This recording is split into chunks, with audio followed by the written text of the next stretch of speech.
우리 먼저 고백하겠습니다. 나는 복 있는 사람입니다. 우리는 행복한 사람들입니다. 믿음의 고백대로 되어질 줄 믿습니다. 이 시간 오늘 본문 시편 59편의 말씀을 본문으로요, 나의 힘이시여, 나의 힘이시여, 이러한 제목으로 은혜를 나누도록 하겠습니다. 우리 다 같이 한번 따라해 주시면 감사하겠습니다. 나의 힘이시여. 이 고백이 진정 저와 여러분들의 고백이 되어질 줄 믿습니다. 우리가 본문 말씀을 이제 나누기에 앞서서요, 우리가 이제 옳다고 여기는 것과 옳지 않다고 여기는 것들, 곧 정의와 불의, 선과 악을 구분하는 일에 대하여 우리가 분명한 기준이 있어야 됩니다. 웬고하니 우리가 우리의 입장에서 볼 때 내 입장에선 선하고 옳다고 여길 수 있는 일들이 많거든요. 그러니까 우리 내로남불이라 그래서 내가 하면 로맨스고 남이 하면 불륜이라는 것처럼 우리가 선과 악에 대한 기준이 이렇게 모호하거나 또 옳고 그름이 분명하지 않으면요, 이게 하나님 말씀 가운데도 분명히 우리가 읽으면서 묵상하면서 이게 맞는 건가? 이게 틀린 건가? 할 수 있거든요. 그런데 선과 악의 기준이 확실하게 세워져 있으면 그런 흔들림이 없습니다. 흔들림이 없어질 때 우리가 간구하는 기도에도 힘이 생기는 거예요. 그런 힘이 모호하면 하나님이 이루어 주실까? 내가 이렇게 간구한다고 벌써 기도한 지가 10년이 됐는데, 이러한 어떤 불신의 생각들이 나도 모르게 나를 사로잡는다는 거죠. 오늘 본문 말씀도 이게 묵상하시다 보면은 분명한 다윗의 고백이거든요. 다윗의 고백. 근데 이 고백이 과연 진짜 다윗이 하나님께 올려드릴 수 있는 고백이 되어준 이유는 이 옳고 그름이 분명하게 세워졌다는 거예요. 그러니까 그들이라고 계속해서 표현해요. 그들은. 근데 그들이 선인이에요, 악인이에요?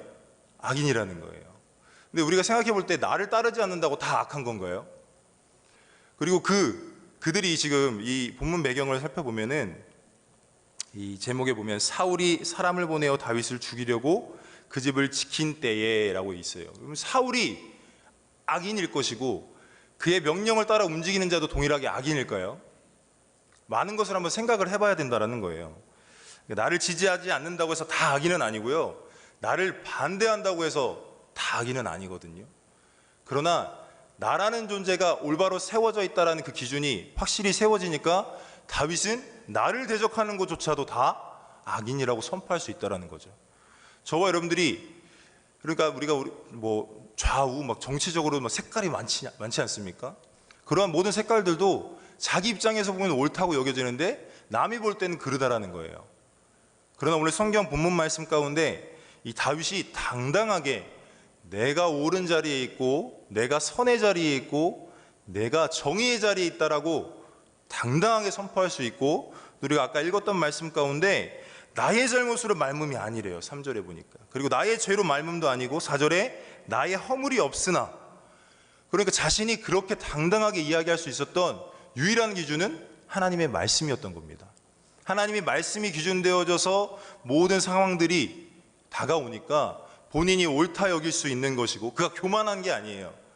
그가 자만해가지고 하나님의 말씀 가운데 내가 온전히 서 있다 이런 의미로 얘기하는 것이 아니라 내가 하나님 앞에 서 있고자 하는 열심, 하나님을 기쁘시게 하고자 하는 삶의 목표가 분명했고요, 그로 인해서 그의 삶 전반적으로 살펴보면 아시잖아요. 항상 하나님께 묻잖아요. 하나님 어떻게 할까요? 내가 이 전쟁이 눈앞에 있는데 내가 싸울까요 말까요? 그래서 하나님의 뜻을 구하는 삶의 모습이 다윗의 몸에 배겨져 있다 보니까 어느 누가 나를 공격할 때에 나는 하나님 편에 서 있다라는 확고한 믿음이 있었기 때문에 그가 고백하는 이 고백 속에 원수가 원수되는 것이고요, 나를 대적하는 자가 되어진다는 거예요. 다시 말하면 우리의 신앙의 기준이 하나님의 말씀이 아니라 내 감정이나 기분 속에 내가 어느 날은 은혜가 충만해요. 성령 충만해서 어떤 일을 대할 때 그럴 수도 있지 하고 넘어갈 수 있는 일을요, 내가 은혜가 충만하지 않으면요, 저 사람 뭐야? 왜 나를 거슬려? 내 마음을 상하게 해? 이렇게 삐뚤어진다는 거예요. 여러분, 하나님의 말씀이 기준이 되어지면요, 이러한 오류를 범하지 않고 온전한 하나님의 뜻을 이렇게 선포할 수 있게 되어진다는 사실을 우리가 먼저는 알아야 됩니다. 한결같은 기준이 뭐라고요? 성경입니다. 변하지 않는 기준은 성경이에요. 그 사실을 먼저 우리가 알고 이 본문 말씀을 살펴보면은 그렇구나.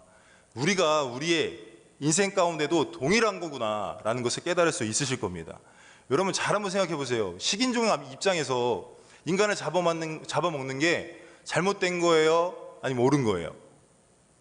식인종이니까 그냥 먹어왔어요. 나의 적되는 모든 사람들을 만약에 싸워서 이겼으면 그 사람을 먹었단 말이에요.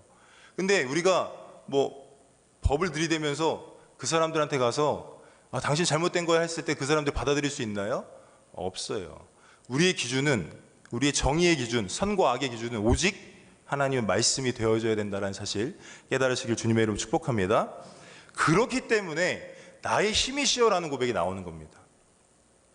만약에 이러한 고백이 나오지 않는다라고 하면 우리가 이 말씀을 굳이 묵상할 필요가 없어요. 이 말씀을 설교로 나눌 이유가 없습니다.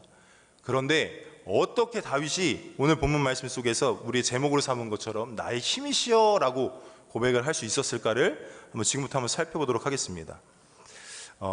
이 본문 말씀 앞서 설명드렸습니다. 사울이 다윗을 죽이겠다고 자객을 보낸 상황 속에서 다윗이 선포한, 고백한 그런 시입니다. 아마도 이 사울이 다윗을 괴롭히기 시작한 때가 이때부터가 아닌가 싶어요. 사무엘상 18장 우리 7절 말씀을 한번 보겠습니다. 사무엘상 18장 7절 다 같이 읽겠습니다. 시작. 여인들이 뛰놀며 노래하여 이르되 사울이 죽인 자는 천천히요 다윗은 만만이로다 한지라. 그 앞서서 블레셋과 전투 가운데 골리앗과의 어마어마한 전쟁 속에서 다윗이 엄청난 일을 해냅니다. 물맷돌 5개만 들고 나아가서 그 장수 거대한 골리앗을 죽여요. 그러면서 복귀할 때에 그를 칭송합니다. 사울이 죽인 자는 천천히고 다윗은 만만이다. 이러한 말이 사울 왕에게 들려지는 순간부터 사실 다윗 입장에서는 시련이 시작된 거고요, 고통이 시작된 거예요. 그 이후에도 분명히 이 사울 왕이 다윗을 죽이기 위해 죽여야겠다는 마음이 딱 품어진 이후에 그의 자녀 중에 딸을 다윗의 아내로 주겠다고 거래를 하죠. 그 거래의 목적은 뭐였습니까? 다윗을 내 손으로 죽이는 게 아니라 블레셋 사람들의 손에 죽여야겠다 생각해서 블레셋 사람들의 포피 100개를 원해요. 그런데 다윗이 어떻게 하죠? 다 해냅니다. 200명을 죽여서 100개의 포피를 구해와서 다윗이 사울 왕의 사위가 돼요. 그런 가운데 얼마나 시기와 질투가 강했던지 우리 사무엘상 19장 1절에 이건 제가 읽어드릴게요. 사울이 그의 아들 요나단과 그의 모든 신하에게 다윗을 죽이라 말하였더니. 그 위에 분명히 요나단이 다윗을 좋아했기 때문에 그를 보호하는 과정도 있고 하지만 분명한 건 사울은 누구를 죽여야겠다고 결단했죠? 다윗을 죽여야겠다 결단했습니다. 그런 상황 가운데도 다시금 사무엘상 19장을 보면요, 전쟁이 있어요. 블레셋 사람들과 싸워서 또다시 다윗이 크게 전쟁 가운데 승리하고 돌아온 후에 사울이 손에 단창을 가지고 있을 때에 그 앞에서 악신이 사울을 막 격동케 하니까 또 다시 다윗은 그 사울 왕 앞에서 수검을 타고 있어요.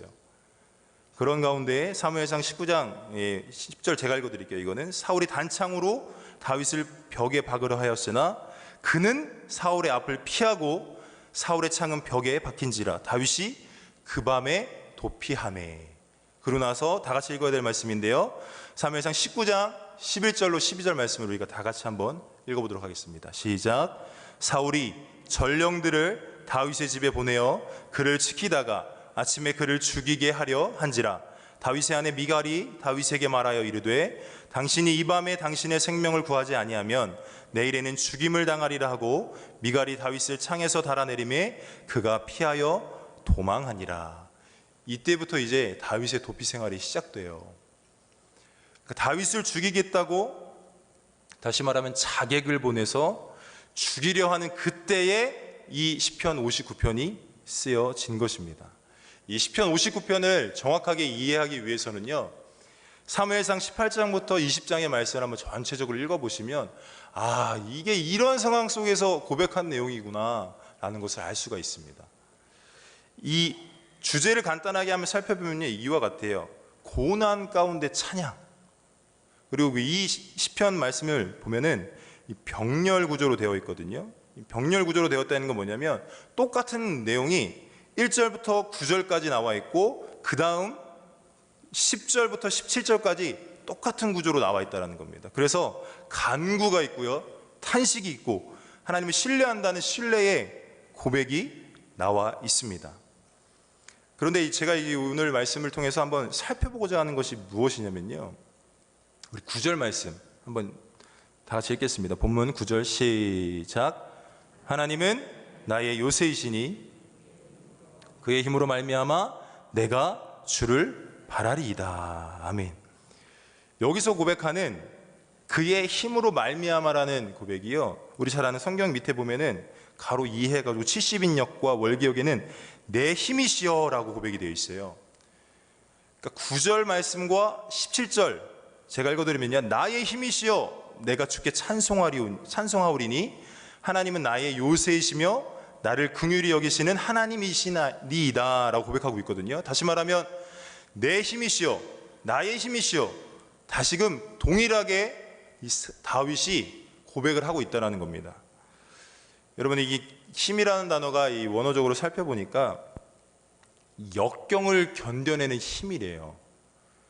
그러니까 나의 힘이라고 고백하는 이 고백이 그냥 단순히 뭔가 나의 파워, 영어적으로 파워 이런 그런 힘보다는 내가 지금 이 상황을 견뎌낼 수 있는 힘이 누구에게 있다는 것을 고백하고 있습니까? 하나님께 있다. 그가 나의 요새이며 나의 피난처다라고 고백하고 있는 것입니다. 여러분, 앞서 말씀드렸죠. 다윗은요, 이미 어린 나이부터 전쟁을 경험했어요. 그리고 나를 죽이겠다고 지금 잠복해 있는 거잖아요. 그죠? 지금 나를 죽이겠다고 지금 대기하고 있는 그들, 지금 가장 그가 원하는 힘의 종류는 무엇일까요? 아마 칼과 단창 혹은 병력이 아니올까 생각이 되어집니다. 전쟁을 많이 경험해 본 그가 필요로 했던 건 사실상 전쟁 가운데 이겨낼 수 있는 어떤 병력과 힘이었는데, 그가 원했던 힘은요, 그런 힘이 아니었던 겁니다. 한결같이 블레셋의 골리앗을 때려잡을 때도 고백했던 것처럼 지금 현재 나를 죽이겠노라고 보내진 자객들 앞에서 그가 필요로 하는 건요, 다른 누군가가 아니었습니다. 야훼 하나님이었습니다. 우리 사무엘상 17장 45절 말씀을 다 같이 한번 읽겠습니다. 시작. 다윗이 블레셋 사람에게 이르되 너는 칼과 창과 단창으로 내게 나아오거니와 나는 만군의 야훼의 이름 곧 내가 모욕하는 이스라엘 군대의 하나님의 이름으로 내게 나아가노라. 아멘. 만군의 야훼의 힘 이름으로 나아가겠다라는 그 결심이 지금 현재까지도 흔들리는 거예요, 흔들리지 않은 거예요? 흔들리지 않은 것입니다. 어떠한 상황 가운데, 어떠한 고난 가운데 있다 할지라도 나의 힘 되신 야훼 하나님을 찬송하는 자리까지 나아가겠노라고 그는 고백하고 있는 것입니다. 저와 여러분들의 인생 속에서 과연 나의 힘은 무엇인가? 진짜 나의 처해 있는 이 현실과 상황 속에서 나의 이 어려움 가운데서 건져내실 만한, 우리 1절의 고백이 이렇게 되어 있죠. 나의 하나님이여 나의 원수에게서 나를 건지시고 일어나 치려는 자에게서 나를 높이 드소서. 건지시고 높이 드실 만한 분이 누구인가? 내 힘인가? 내가 쫓고 있었던 이 세상적 힘인가? 세상적 가치관인가? 아니라는 거예요. 오직 야훼 하나님이라는 겁니다. 우리 2절에서도 얘기하고 있어요. 나를 건지시고, 그리고 하반절에서도 나를 구원하소서. 나라는 존재가 할 수 없는 일들을 가능케 하시는 지금 누구를 바라보고 있는 겁니까? 하나님을 바라보고 있는 거예요. 그리고 또 하나 의문이 드는 건 이겁니다. 다른 어떤 힘이 있지 않다 할지라도 다윗 스스로의 힘으로 그 자객들을 못 이겼을까요? 한번 생각해 보는 거예요. 우리에게 힘은요, 아마 이 다윗이 바라보는 것처럼 역경을 이겨낼 만한 야훼 하나님, 나를 건지실 만한, 나를 구원하실 만한 유일한 힘, 야훼 하나님이라고 고백하지 않는 모습들이 너무나 많이 보입니다. 왜냐하면요, 다윗에게 힘은 야훼 하나님인데 우리에게 힘은 이 땅에서의 성공이에요. 우리가 살아가면서 많은 것들을 바라보고 경험하시죠. 그러면서 우리 자녀들에게 무엇을 양육합니까? 복음주의로 주님 말씀대로 살아가야 된다고 말을 하는데, 정작 우리의 살아온 과거를 한번 살펴보면요, 말씀 가운데 진짜 우리의 힘이 하나님이야, 우리의 도움은 하나님밖에 없어 라고 자녀들에게 교육하셨습니까? 성공을 위해 살라고 하지 않으셨습니까? 한번 점검해 보셨으면 좋겠어요. 삭개오라는 사람이요, 성공을 위해 자기의 종족도, 자기의 민족도 다 버렸어요. 그저 성공만을 위해 살았던 삭개오입니다. 그래서 일제시대에 일제의 앞잡이가 된 것처럼 이 삭개오라는 사람도 유대인들의 세금을 받아다가 로마에 바치는, 그냥 세금만 정확하게 공정하게 받았으면 상관이 없어요. 자기의 배를 불리기 위해 더 많은 세금, 더 고통스럽게 자기 민족들을 하는 자리 가운데 있었어요. 그런데 그 삭개오가요, 예수님이 오신다는 소리를 들었습니다. 키가 작아서 도저히 예수님을 볼 수 없었습니다. 그래서 사모하는 심정으로, 우리가 잘 아는 뽕나무죠, 올라갔어요. 나무에 올라가서 이렇게 예수님 오시면 바라보는데 예수님이 이렇게 말씀하시네요. 삭개오야 내려오너라, 내가 내 집에 유하여야겠다. 그랬더니 삭개오가 내려왔어요. 그런데 주변에서 다 수근수근 됩니다. 야, 저가 죄인의 집에 들어가려고 한다. 야, 어떻게 저럴 수 있냐. 그런데 삭개오가요, 이런 고백을 합니다. 제가 읽어드릴게요. 누가복음 19장 8절. 삭개오가 서서 주께 여짜오되 주여 보시옵소서, 내 소유의 절반을 가난한 자들에게 주겠사오며 만일 누구의 것을 속여 빼앗은 일이 있으면 네 갑절이나 갚겠나이다. 이런 고백이 있은 후에 예수님이 이렇게 고백하세요. 이렇게 말씀하십니다. 오늘 구원이 이 집에 이르렀으니 이 사람도 아브라함의 자손이미로다. 인자가 온 것은 잃어버린 자를 찾아 구원하려 함이니라. 아멘. 보세요. 성공만을 쫓았던 삭개오에게 예수님이 보여지고 예수님이 내 집에 유하여야겠다 한 순간 그가 살아온 과거가 다 생각나는 거예요. 정의롭지 못했고 옳지 못했고, 옳다 하는 기준이 예수구나. 내가 생각했던 이 땅 가운데의 힘은 성공이라 생각했는데, 물질이라 생각했는데 그런 것이 아니구나. 세상 지식을, 세상 변하는 흐름을 잘 알아서 그 흐름 가운데 진짜 지혜롭게 이 세상 지식을 잘 습득해서 성공의 자리로 나아가는 것이 옳다라고 여겨졌는데 그게 아니구나. 누굴 만나니까 깨달아요? 예수를 만나니까. 우리가 그렇잖아요. 우리가 좋은 대학 가야 된다, 좋은 직장 가야 된다. 그래서 요즘에는 이제 그 자녀들 양육하는데 공부를 안 시키면 안 되잖아요. 그런데 우선순위를 확실히 정하신 후에 자녀들에게 교육을 시키셨습니까? 이걸 한번 좀 점검해 보셨으면 좋겠어요. 기도하는 중에 이런 마음을 주세요. 우리 자녀들이 복음 가운데 온전히 서지 않았다라고 여기저기서 기도의 제목들을 많이들 부탁을 하세요. 자녀의 구원을 위해. 그런데 한번 생각해 보십시오.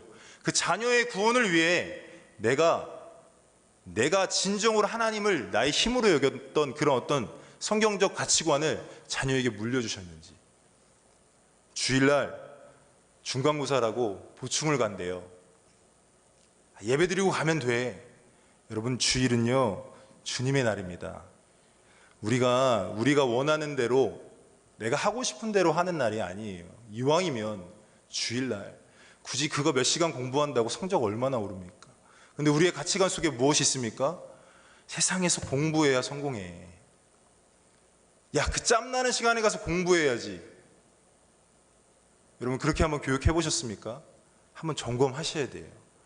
나 먼저 내 힘이 하나님이 아니래요. 그런데 우리가 하나님이 나의 힘이라고 그냥 가식적으로 이 자리에 앉아서 고백은 입술로는 하는데 삶 가운데 얼마만큼이나 실천을 하셨습니까? 여러분, 이러한 일은 우리가 먼저 회개해야 되는 것입니다. 자녀들에게 야, 그렇게 공부하지 말고 야, 주일학교에 가서 교사로 봉사 좀 해 라고 이야기해 보신 적 있습니까? 저와 여러분들이 하면 하나님이 알아서 자녀들에게 복 주는 겁니까? 성경에는 절대 그렇게 나와 있지 않습니다. 내 믿음 따라 구원받고요, 내 믿음 따라 축복받는 겁니다. 우리가 뭔가 지금까지 잘못 알고 있는 거예요. 내가 하면 자녀들 축복하겠지? 아니에요. 자녀들이 나와야 돼요. 자녀들을 이끄셔야 됐었어요. 그러나 지금도 아직 늦진 않았습니다. 잘 한번 검토해 보시고 우리가 진짜 나의 힘이 하나님으로 여기고 있는지를 한번 바라보셨으면 좋겠어요. 베드로 요한이요, 제9시에 성전 미문으로 올라갑니다. 기도하러요. 그런 가운데 누구를 만나죠? 안진뱅이를 만납니다. 그 안진뱅이를 보고요, 그 안진뱅이는 무엇을 원해서 지금 그를 쳐다보고 있습니까? 베드로 요한을 쳐다봐요. 돈이나 좀 줄까? 내가 하루 먹고 하루 살아야 될 그럴 물질 내가 몇 푼이나 받을 수 있을까 하고 베드로와 요한을 바라보고 있는데, 베드로와 요한은 그를 바라볼 때 돈 몇 푼 주고자 하는 게 아니에요. 이렇게 고백합니다. 베드로가 이르되 은과 금은 내게 없거니와 내게 있는 이것을 내게 주노니 나사렛 예수 그리스도의 이름으로 일어나 걸으라. 아멘. 여러분, 그랬더니요, 없던 다리에 힘이 생겨요. 여러분, 실제적 육신의 삶 가운데에 힘을 주시는 분도요, 예수의 이름입니다. 야훼 하나님이세요.